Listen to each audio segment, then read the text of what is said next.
Seniors all over the country are living longer, healthier lives.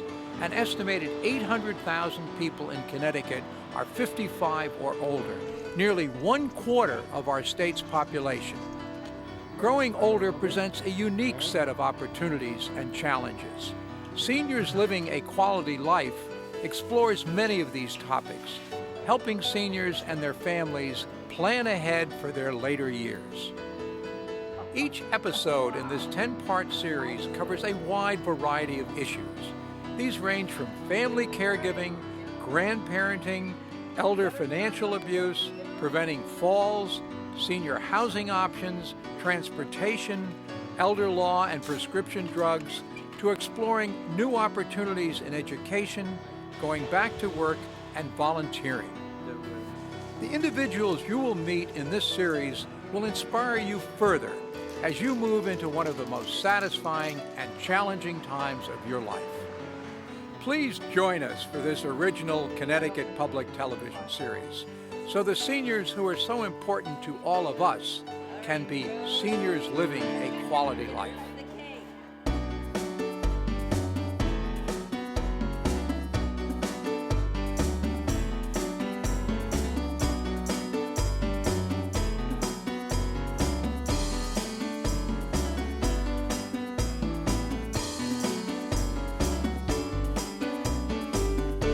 Hello, I'm Bill Wasch.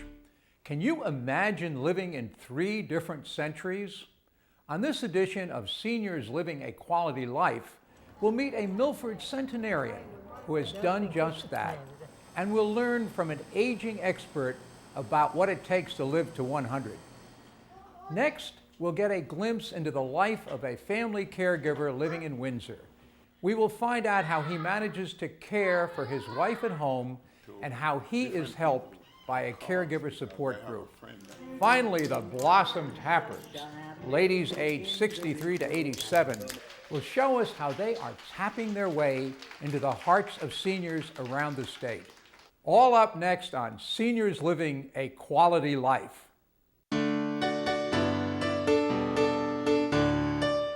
Centenarians are indeed a very distinct group of people. They're living 20, 30 years beyond the age most people die at. So there's something very special about them. And there are a number of factors that seem to be playing a role in that. We think genetics are playing a very important role. Everyone wants to know, well, how much is genetic and how much is environmental behavior and so on. And for the average bunch of us, about 70% is actually environmental and our behaviors, and 30% is our genes. Now, that being said, I think there's some other really interesting features. When you talk to the centenarians who are still very active in their lives, they will tell you that having a cause that gets them up in the morning is critical, more so than physical exercise or other activities. I think that they will also say that intergenerational activities where they're with people who are younger than them, for them that's everybody, I suppose, but really, multiple generations is very important to them. Many of them will say that having faith in God, some kind of religion, is very important to them. And I think it's very common. The reason why that is, we're not sure, though there's quite a bit of literature now speaking to the connection between having faith in any religion and the ability to manage stress. I was born in New Haven, 1903, March 27th, 1903. Right now, I live alone, and I still drive to go get my groceries and go to the hairdressers. And the furthest way I go is to St. John the Baptist. I lost my husband 4 years ago, and I took care of him because he got a stroke. And every night he'd ask me, say the rosary, because he couldn't remember. Is it 10 Hail Marys? I says, yes. You start and I'll follow. So every night we used to sit here and say the rosary. Then we'd kiss goodnight and go to bed. I just worked hard, and I always went to church, and we always said our prayers. I believed in God, and God was good to me. And they do tend to have these personalities where they don't dwell on things. They don't internalize things that would otherwise cause stress. Instead, they seem to be able to let go. we actually put together an acronym to help people remember some of the things that we've learned from the centenarians, and that is AGEING, or aging spelled the English way. And the A is for attitude. They tend to be optimistic. And as a result, I think also they end up being people that people like. And they're gregarious, they tend to be funny, and they pull people into their lives that in turn can act as important safety nets or social safety nets. The G of aging is genetics, and you might think to yourself, well, what can I do about my genes? But I think it's very important to look at your family tree. Are people living into their hundreds, for example, or even their 90s? And in that case, that's great news. The next letter is E for exercise. Maintaining muscle mass is critically important as we get older because there's a natural tendency to lose muscle mass. And with that, people become frail, they lose their resiliency, they lose their ability to fight disease as they would when they were younger. Next is I for interests. Doing new and different things can add a lot to the resiliency of the brain, what one would call doing something that is novel and complex. Now, it can be very difficult, like learning a new language or a new musical instrument. Doing something like that as an adult is very difficult at the beginning, but as you proceed, it becomes easier. And the reason for that is that you're working the brain just like you're working a muscle, which translate into improving the functional reserve of the brain, so that if there is some kind of process like Alzheimer's disease or other cognitive problem that might develop in concert with aging, it's going to take longer for that disease process to go on before it affects a problem for the person. The next one is N for nutrition. Now there, we just ask that a person has a diet that's conducive to them maintaining a lean body mass. The other thing that goes along with nutrition is vitamins. Things like vitamin E at 400 to 800 units a day, selenium. A lot of people haven't heard about selenium, but we get a lot of it with leafy green vegetables, but if you want 100 micrograms of selenium a day. A vitamin B complex is helpful. One thing that to omit from the diet that a lot of people don't realize is iron. And most of the major vitamin makers for special vitamins for older people, they've taken the iron out. Though it's not a vitamin, an aspirin a day has been shown to be helpful for decreasing risk of heart disease and stroke, and probably Alzheimer's disease as well. And then finally, calcium for reducing your risk of osteoporosis, along with some vitamin D to help with its absorption, is an important vitamin as well. And then finally, the G of the aging acronym is simply just get rid of the smoking. Smoking is a very powerful determinant of both disability and getting rid of longevity. If you smoke, it docks off 15 years right off the bat. So I can't speak loudly enough about the importance of stopping smoking. In general, in the population of the United States and most industrialized countries, for every 10,000 people out there, we'll find one centenarian. We have about 50,000 centenarians in the United States today. The surprising fact for many is that centenarians are the fastest growing segment of our population. One of the interesting demographic features of centenarians is the fact that 85% of them are women and 15% are men. I think that about 1 out of every 100 or so centenarians will have a couple of brothers and sisters, which is really quite remarkable. Well, that's just my sister. Right now she's 103 years old. She's 15 months younger than I am. Oh, I was born December 30th, 1898, which makes me 104, but I'm 104 and a half now. She's one of the sharpest people I've ever encountered. She's got a great sense of humor. She's fiercely independent. You'll notice that when she sat down at the dining room table, I did not pull out her chair. It's not because I'm rude. She said, I'll get my chair myself. She strives very hard to be adept, to keep a sharp memory, to not be thought of as elderly. She's an avid follower of the stock market, has been investing since she was in her 20s. And she's very sharp even now. I get the Sunday New York Times and the Saturday Times, and I save the business section for her. In the last month or so, she's become involved with a gardening club. They call it the garden club because we go out there and plant the flowers. And they stay out there until all the flowers they have are planted. Everybody likes it. They're all older women, and they think it's kind of nice. And now Gertrude attends a weekly exercise group. Pull back. I think she feels like one of the old timers in the group now. She really knows what she's doing.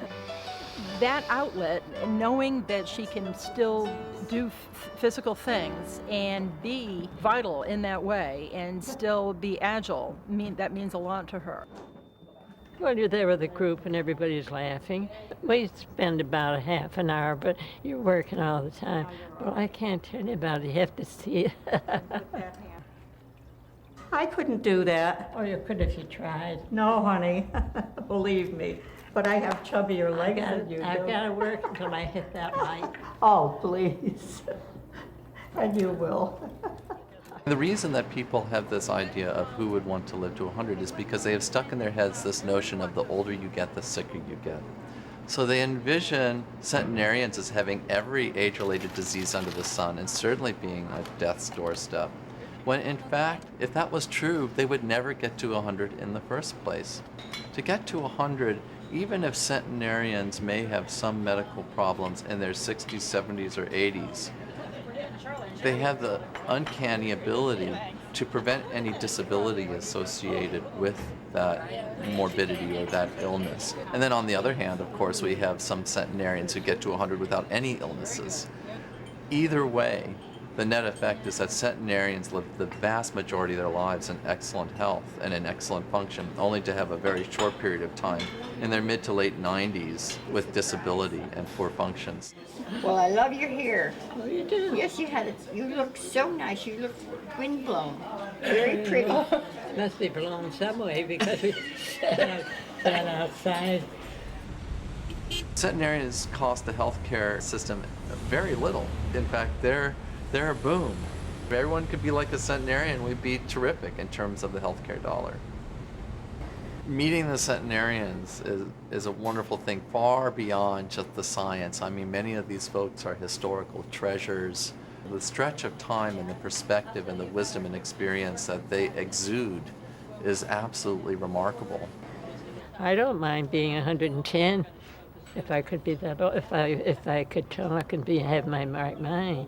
And like everybody says, but you have to wait for your turn, good or bad, for better or worse, as the funny paper says.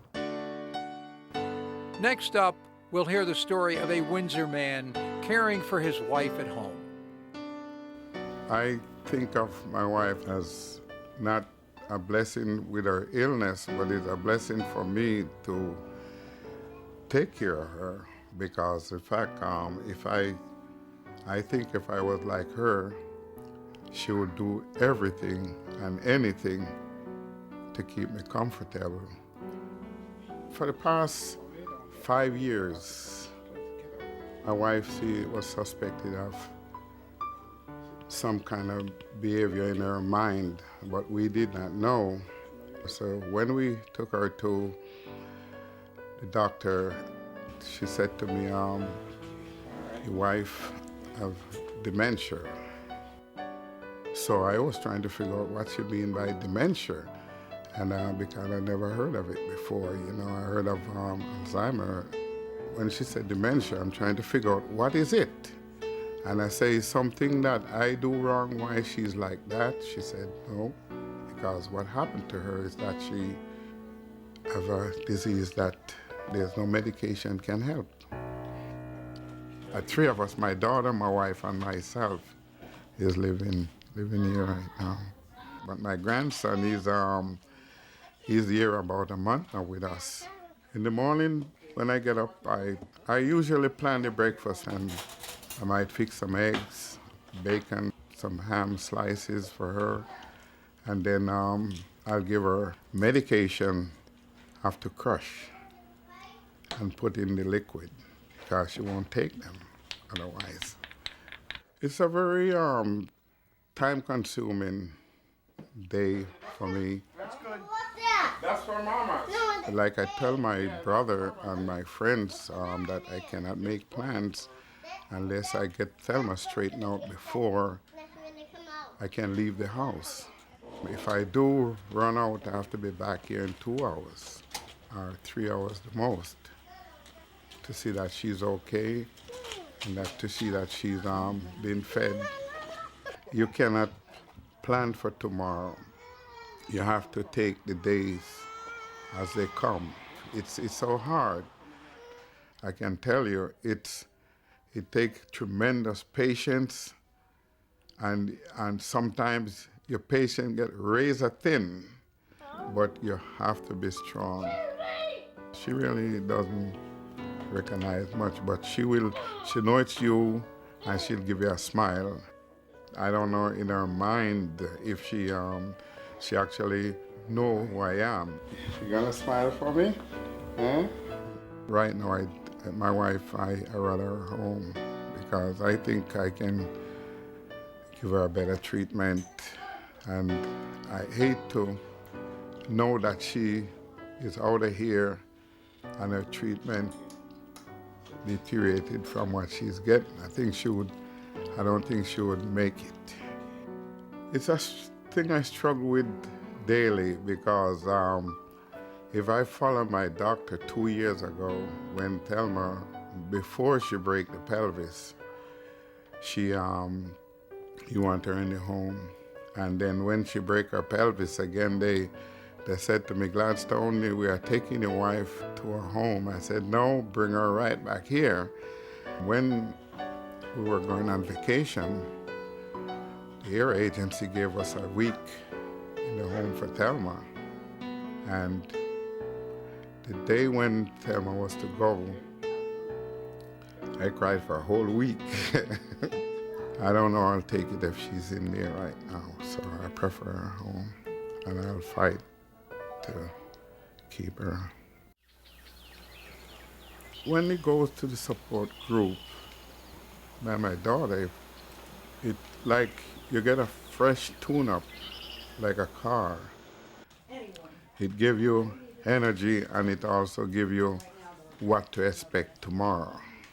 So, all those things help you a lot to the support group, and it is a group that I don't know what we'll do by my daughter if we never gone to those groups. I think we'll just fall apart. But I wanted to find out how your summer was and if you had any challenging situations that you'd like to share.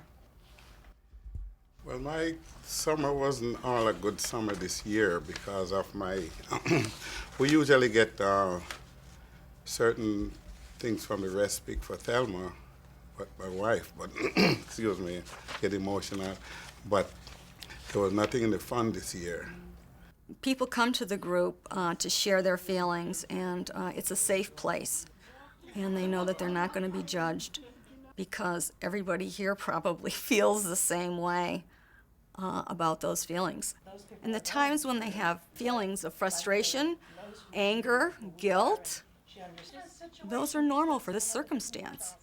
When you go to a support group, these are the insight that you get that strengthens you and encourage you to carry on for your loved ones.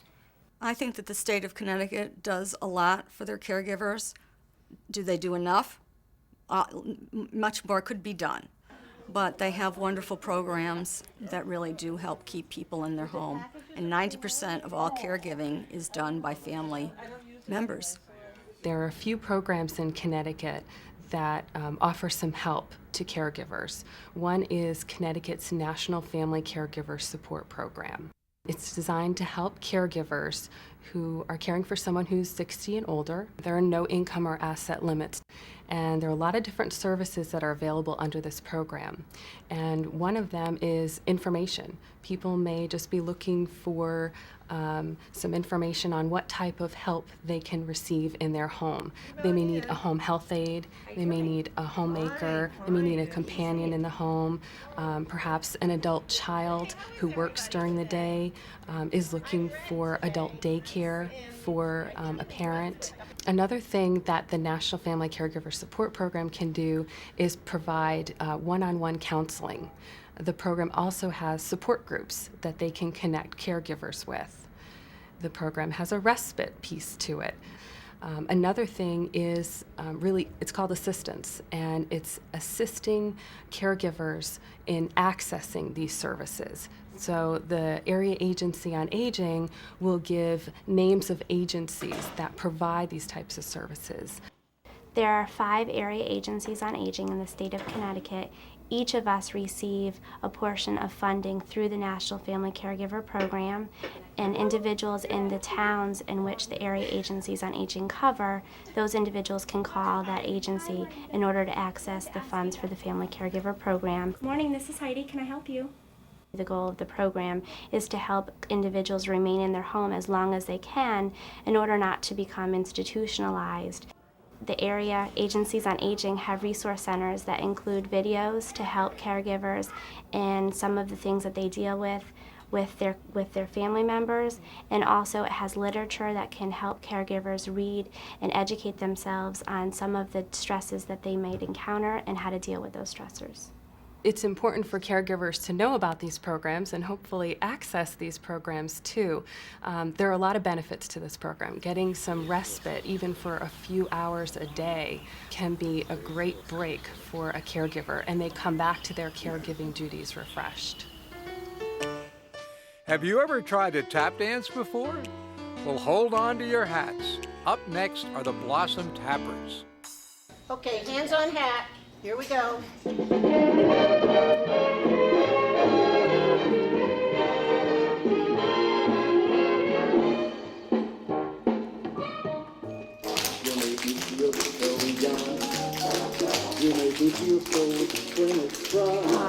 I dance because it just gives me such complete joy. It's something I've never done before. I was new to Milford and I was looking for something interesting to do, and I had always wanted to tap dance because my dad had tap danced when he was a youngster, and I found a group in Orange that were giving lessons, and they were called the Blossom Tappers, and they were started about 15 years ago.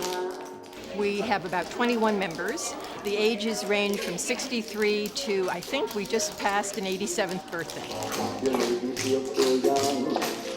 Well, I'm the senior citizen. I'm 87. I was 71 when I had my first pair of tap shoes on. And from then on, I became recycled. And I have gotten a year younger for the last 15 years.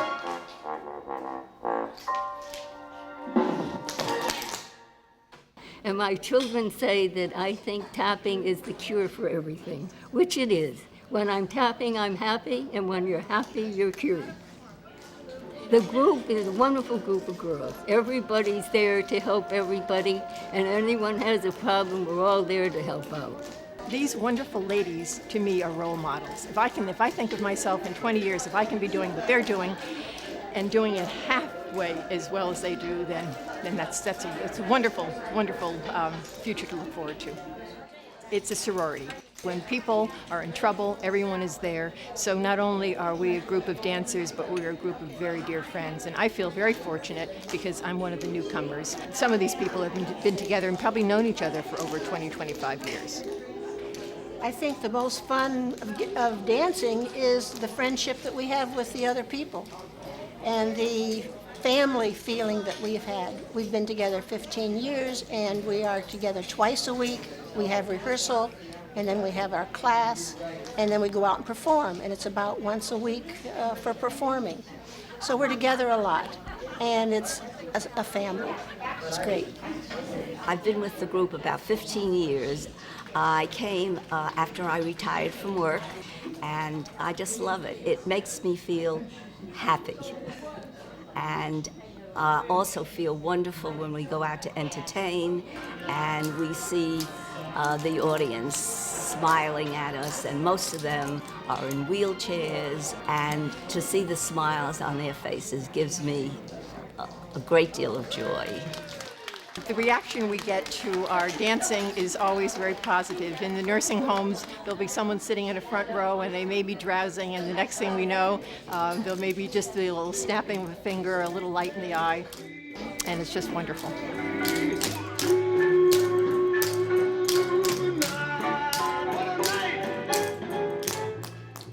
This is the most fun we've ever had with our clothes on.